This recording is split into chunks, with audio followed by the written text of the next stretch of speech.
What a game, Sox fans! Our Chicago White Sox beat the defending champs, the Houston Astros, 3-2 in dramatic fashion. Dylan Cease, absolutely brilliant in his first career opening day start. Yasmani Grandal and Andrew Vaughn clutch with the bat, and Reynaldo Lopez throwing 100-mile-per-hour gas shut things down to get his first big league save and help Pedro Grifol earn his first win as a big league manager. You are Locked On White Sox, your daily Chicago White Sox podcast. Part of the Locked On Podcast Network, your team every day.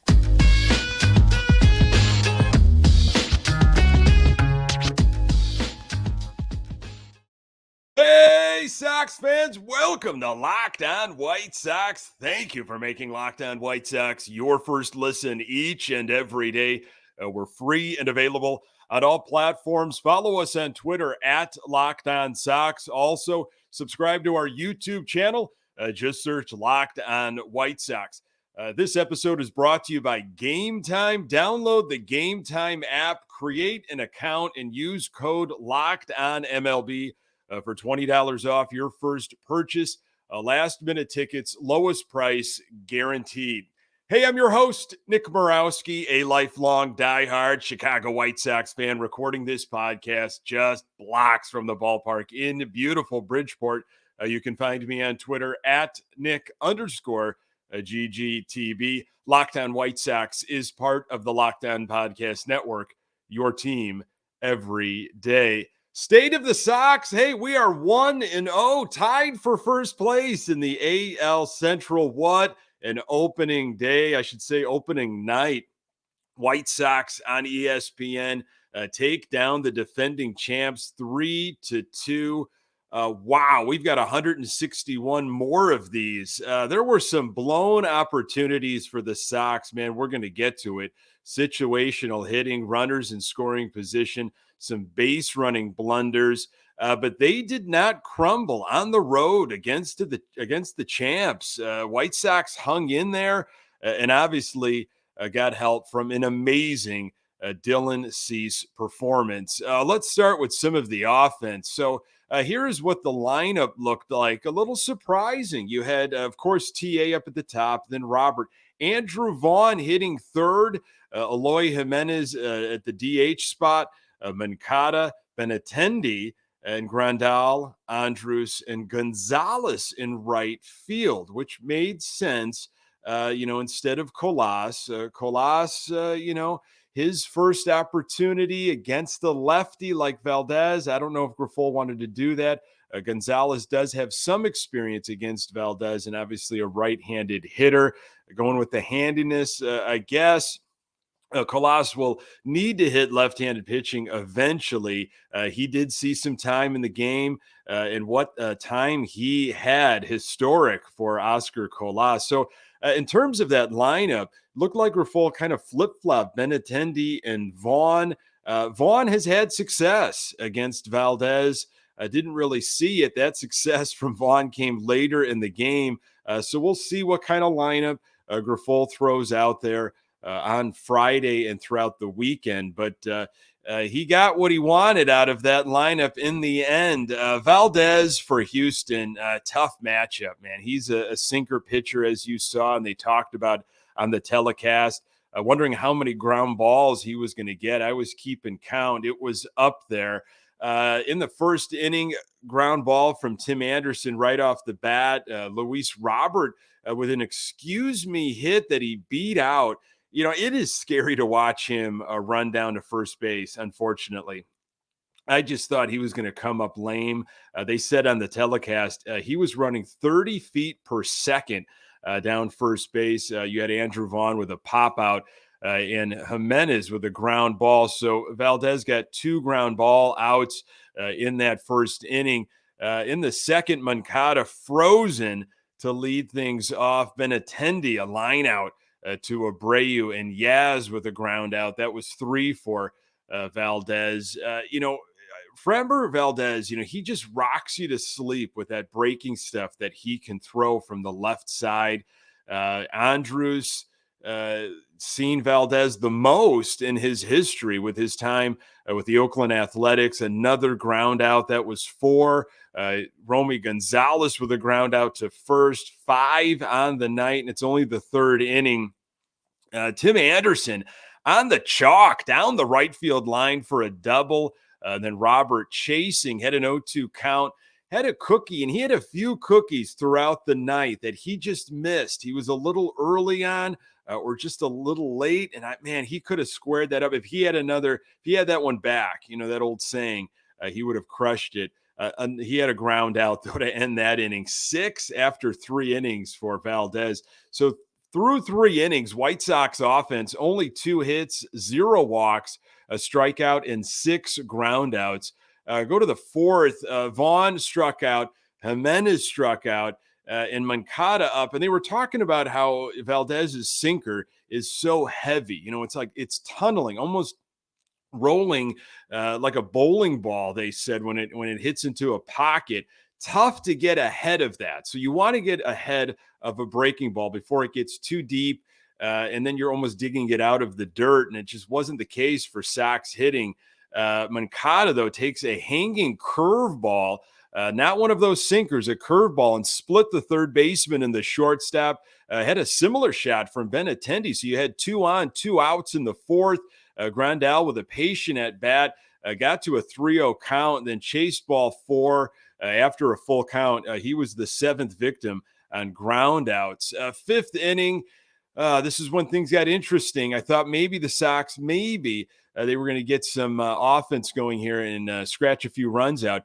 So Valdez, the other thing that he's doing, and Cease was doing it too, we'll talk about it, painting those corners. He was nipping outside, inside with his stuff, keeping it low in the zone. Elvis with a nice at-bat to lead things off. Line drive to left field in the 5th. First time the White Sox had the leadoff hitter throughout the game. Romy Gonzalez with a base hit to center field. So you got Andrews going to 3rd on that base hit. Outstanding base running. And they talked about it. I think it was our Eduardo Perez talking about it on the telecast, taking advantage of the opposition. Andrews saw that the center fielder was flat-footed, went to 3rd, something you didn't see a lot of last year from our Chicago White Sox. Veteran move by Andrews. But then next pitch, TA swinging, made some contact, soft ground ball to 3rd, and Andrews is taking off on contact. And there you go. He got tagged out at home. A bit of a rundown, but nothing extensive for runners to move up. And then you had runners at 2nd and 1st with 1 out for Robert. Robert had a hanger that he could have done damage with a little early, and then swings at a pitch high and out of the zone, 2 outs. Vaughn just could not pick up the breaking stuff at this point.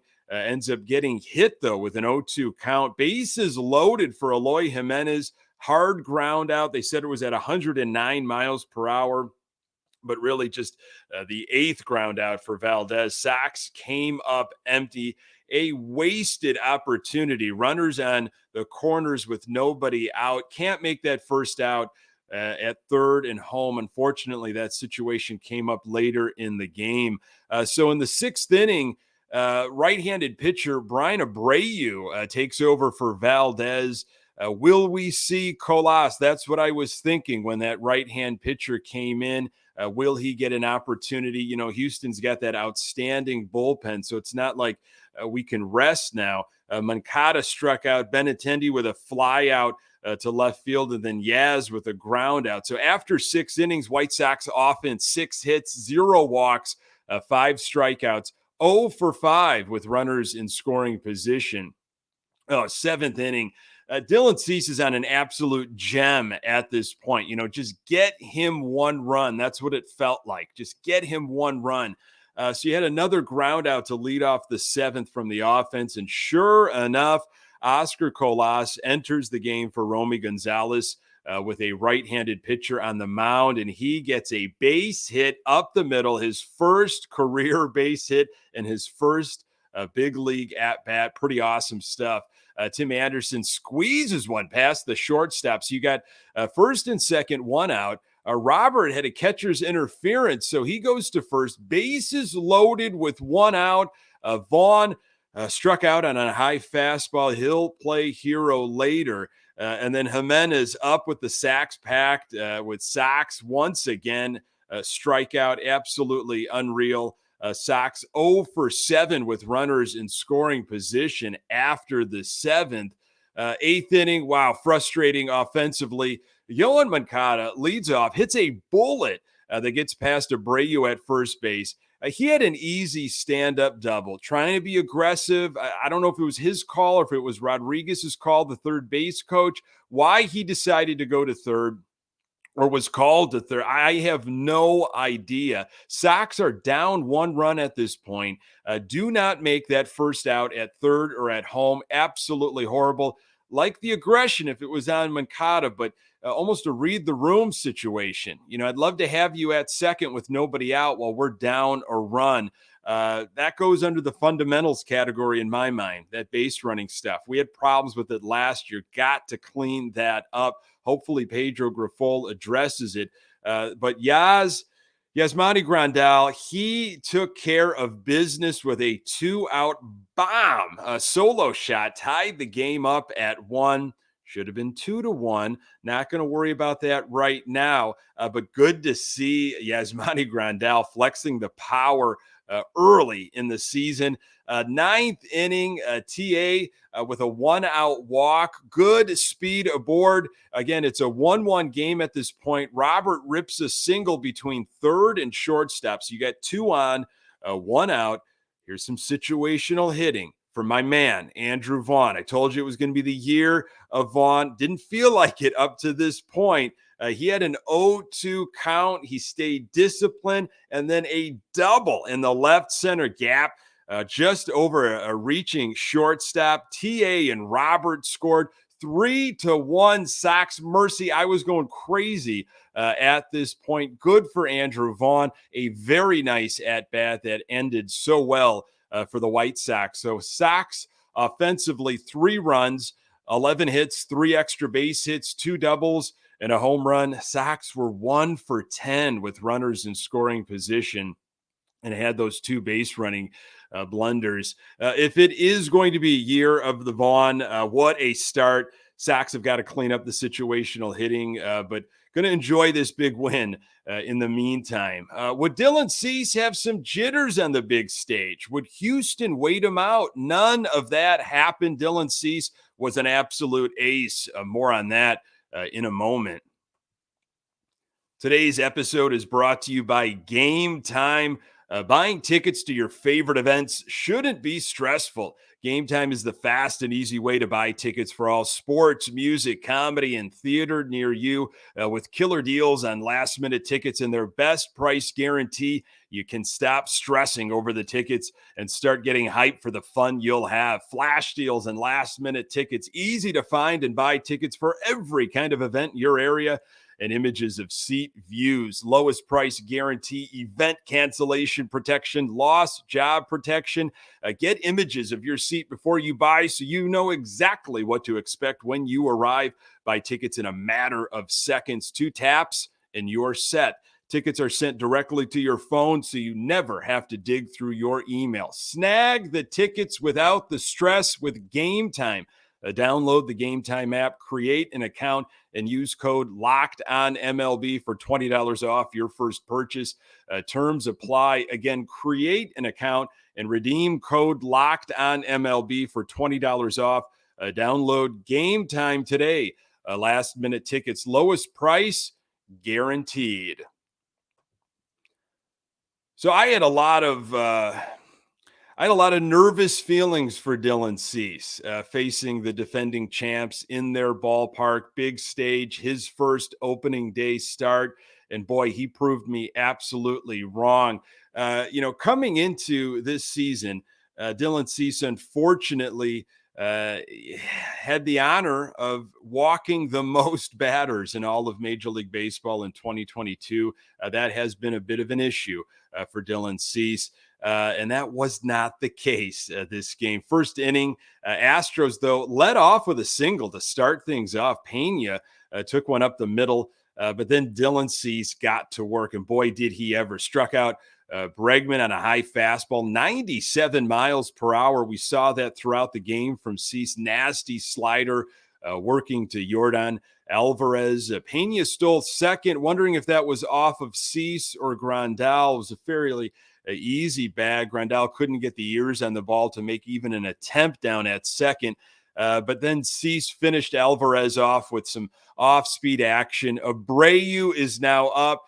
Cease started him off with a breaking ball. Good decision. Knuckle curve. Nasty stuff in the dirt, out of the zone, and struck out Jose Abreu. Cease struck out the side through 16 pitches in the first inning. Dylan Cease sitting at 98 miles per hour to start the second inning off with Tucker up. Up in the zone, another 98 mile per hour pitch. Good to see. Now, Cease was using PitchCom. It looked like he was calling his own game. There was some debate going back and forth in the broadcast booth if he was just maybe signaling yes or no to Yasmani Grandal, because Grandal had the PitchCom going on as well. But whatever was happening, Dylan Cease was in a groove. He was working fast, nasty slider to get his fourth strikeout. Jumped out early, and that was a common theme. He got ahead of hitters. He did that with Diaz in the second inning, 0-2, a simple fly out to Robert. Once again, ahead in the count on the next hitter, 0-2 to Myers, and a strikeout for his fifth. He was at 30 pitches after 2 innings. Again, getting ahead in the count, cruise control, they go hand in hand. You know, when you are working fast, and we saw that a lot from Mark Burley years ago, just pumping in those strikes. Let's go. Give me the ball. I'm in a groove. Third inning, breaking stuff was absolutely on point for Dylan Cease. He was also painting the corners in the upper 90s. He had a 6th strikeout. There was a ground out to Andrews, so 2 quick outs in the third.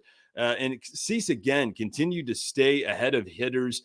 Now you got back to the top of the order with Pena. Would he have a different approach? You know, he singled, so we'll see what happens. Cease jumped out immediately, 0-2 count with breaking balls, and Pena was Dylan Cease's 7th victim of the strikeout. So after 3 innings, Dylan Cease, 44 pitches, 7 strikeouts, 0 walks, and only gave up 1 hit. Absolutely mercy from our ace, Dylan Cease. 4th inning, mixing things up well. Got a fly out to right field. Another 0-2 count to start off his next batter. He was changing eye level.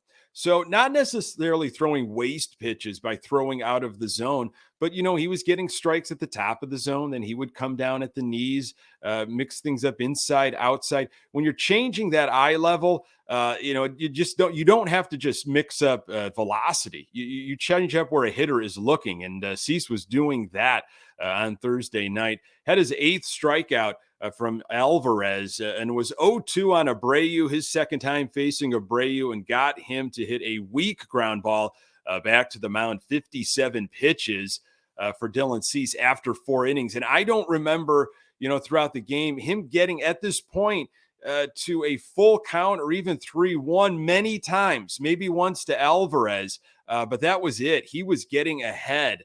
5th inning, you know, Cease was on the bench for a long time because the Sox in the top half, they had that long inning where they were trying to get a run across. Tucker was up 1 pitch, 1 out, jumping all over Cease with a liner to Romy in right field. And I'm wondering now with some of these guys, their second time up, if they were going to be a little bit more aggressive with Dylan Cease. You had a lazy line out to Vaughn. Then he had a deep fly out to Roberts. So no strikeouts in this inning, but it was a 6-pitch inning. Retired 15 straight batters at this point. He had 63 pitches on his arm entering the 6th inning. They mentioned on the telecast 88% of his pitches were for first pitch strike. That is absolutely awesome. Maldonado flew out to Robert to start the 6th. Again, mixing up speeds, looks, locations. Got a ground out to Anderson, and then Pena up for his 3rd time Okay, this is sometimes different for Dylan Cease and some of our other White Sox starters. When they see that third time through, Cease still hitting 98 miles per hour, got his 9th strikeout against Pena. He absolutely looked lost on his swing in the 6th. So entering the 7th, you had 78 pitches for Dylan Cease. Only had issued 1 hit up to this point, 10th strikeout. He was completely locked in, had Bregman completely reaching, and then a hit from Alvarez. First time there's been a runner on first base since the beginning of the game. Cease had retired 19 in a row. Abreu was up, and he absolutely crushed a breaking ball. I mean, it was center cut. Abreu doesn't miss those. So Houston had first and second one out, and Pedro Grifol came to get Dylan Cease at 86 pitches. Aaron Bummer came in to a pretty intense situation. Again, not a lot of Cactus League action. Aaron Bummer was hitting 96 miles per hour with his fastball, walks the first hitter he sees to load the bases. Absolutely unreal. I cannot stand that when we have somebody out of the pen and the first thing they do is walk a hitter. So you got bases loaded for Diaz. Nice job of mixing things up. Got him to chase some stuff, 2 outs with a strikeout. And then there was a passed ball, wild pitch, however you want to call it. It hit off of Yaz's glove as he tried to block it. Houston scored 1-0. That was a gut punch. Bummer got a strikeout to end the inning. If Bummer does not walk that leadoff hitter, Houston does not score. 8th inning, it was Graveman. First pitch to Maldonado rattles off the wall in left field for a long single, but that was it. And then the 9th inning, Sox had a 3-1 lead. They hand the ball to Reynaldo Lopez. I was very excited for this. He's the guy I want to see in these situations. Forget the closer by committee. Give it to Reynaldo Lopez. He is pumping 100 miles per hour multiple times over and over, ahead in the count. And then he went off to some off-speed pitch. He had 1 out, and he had Alvarez up, and he had him at the 100-mile-per-hour, and then he went to a 90-mile-per-hour off-speed stuff, and Alvarez absolutely destroyed it to right field, so it's 3-2 Sox. Abreu comes up. You know what Abreu wants to do, but Lopez is pumping 101 miles per hour. Vaughn missed a foul ball near the first base line. He was in foul territory. It bounced out of his glove. So you got new life for Abreu. Lopez is continuing to pump 100-mile-per-hour fastballs, and they are getting fouled off. It's a 3-2 count. And he was able to get a ground out to Moncada. Very nice play by Moncada. He played the ball. He did not let the ball play him. 2 outs with Tucker. He walked him. You got Diaz up. He had a 1-2 count on Diaz. And, foul ball, long at bat. Just go after him. Got him on a slider. Game over. Final line for Dylan Cease, 6 1/3 innings, 2 hits, 1 earned run, 10 strikeouts, 0 walks. He threw 86 pitches. It was Bummer, then Graveman, and then my man Reynaldo Lopez to lock it down. He had closer stuff on Thursday night, his first career save. I know they want to go closer by committee. And I know it was just the first game, but you cannot deny that Reynaldo Lopez looked like a big league closer on a big time stage. We tie up some loose ends with Lurie Garcia and a few other roster moves that were made prior to opening day. More on that in a moment. Today's episode is brought to you by FanDuel. The tournament is heating up, and there's no better place to get in on the action than FanDuel, America's #1 sports book. That's because right now FanDuel is giving new customers a no-sweat first bet up to $1,000. That's $1,000 back in bonus bets. If your first bet doesn't win, go to FanDuel.com/lockdown and sign up today to claim your no-sweat first bet. Then you can wager on everything from the money line to point spreads to which team will be cutting down the net, all on an app that's safe, secure, and super easy to use. So don't miss your shot at a no-sweat first bet up to $1,000 when you join FanDuel today. Just go to FanDuel.com/lockdown to sign up. Make every moment more with FanDuel. Pedro Grifol got his first win as a big league manager.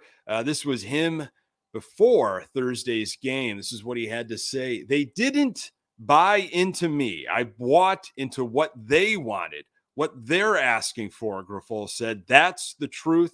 I think those days are gone, that the team takes on the personality of a manager. Perception is not reality, Grifol said. That's what I said because that's what I saw, right? After spending 50 days with these guys want it.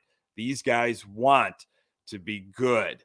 Official roster was released Thursday afternoon.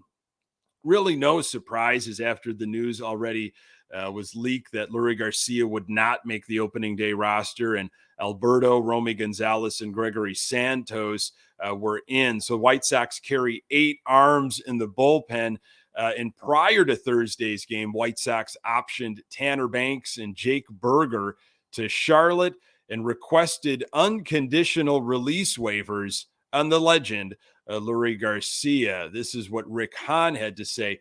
I think Lurie Garcia is going to help a team at some point this year to win. He just didn't quite fit with the top group that what Pedro wanted to do on day in, day out basis in terms of late game substitutions or mixing and matching some. We do play. We have 13 games in the first 14 games scheduled, a lot of those in cold weather environments. Early on, you're going to see Pedro giving some starts to Romy or Alberto or Sheets, and obviously Sebi Zavala along the way too. In the end, we thought, let's go with the strongest guys who can fill in when we need it. And this is, we all agree, the right thing to do. Those conversations are taking place thanks to the latitude Jerry has provided us. It's about winning ball games, not about contracts. White Sox placed Garrett Crochet, Matt Foster, and Liam Hendricks on the 15-day IL, all retroactive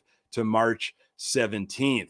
Hahn also talked about this unbelievable facility that they now have at the ballpark. Hahn and the White Sox announced a 1,000 square foot expansion of the team's home clubhouse that will be on display when they return to Chicago on Monday. The sports performance element was a real big part of it, Hahn said. We had the lab down in Camelback Ranch, and that is used from a primarily developmental standpoint. I think in Chicago, we are still going to be able to use touch points and some of the biomechanical data to help improve guys mechanically or help them maintain what they are doing in Chicago with what we are doing in the offseason. But there is a real biomechanical element to it. There will be an office in there for our guys to be part of the conversations with the players and staff about usage and where guys are at physically. This will give us a chance to continue to measure where guys are at compared to their baselines, but to do so not only accurately, but fairly, efficiently as well. There's going to be a real impact on sports performance. That was a very interesting read in The Athletic just recently by James Fegan. I highly suggest you give that a shot if you can. Sox going in a different direction, which is a good sign. And then how about Steve Stone? I believe this was on the Score 670 on Thursday, talking about Lurie Garcia failing to make the White Sox roster for opening day. Stone said, "You can only ground out to second base so many times before they start to give away your job." White Sox have 3 more with the Astros, Lynn, Giolito, and Clevenger before the home opener on Monday with Michael Kopech on the hill. Hey, thanks for making this podcast part of your daily routine. You can find the Locked On White Sox podcast absolutely everywhere you find your podcasts. We are on Twitter at Locked On Sox. You can find me on Twitter at Nick_GGTB. Hey, and don't forget to subscribe to our YouTube channel. Just search Locked On White Sox. For your second listen today, check out the Locked On Fantasy Baseball podcast. Win your league by listening to Matt and Dom every day as they bring you the very best fantasy draft strategies. Find Locked On Fantasy Baseball wherever you get your podcasts and on YouTube, part of the Locked On Podcast Network, your team every day. Hey, on the next episode, I'll recap the weekend that was for our Chicago White Sox and set you up for the home opener on the South Side. Really appreciate you making time for the Locked On White Sox podcast. I'm Nick Morawski. Until next time, go Sox.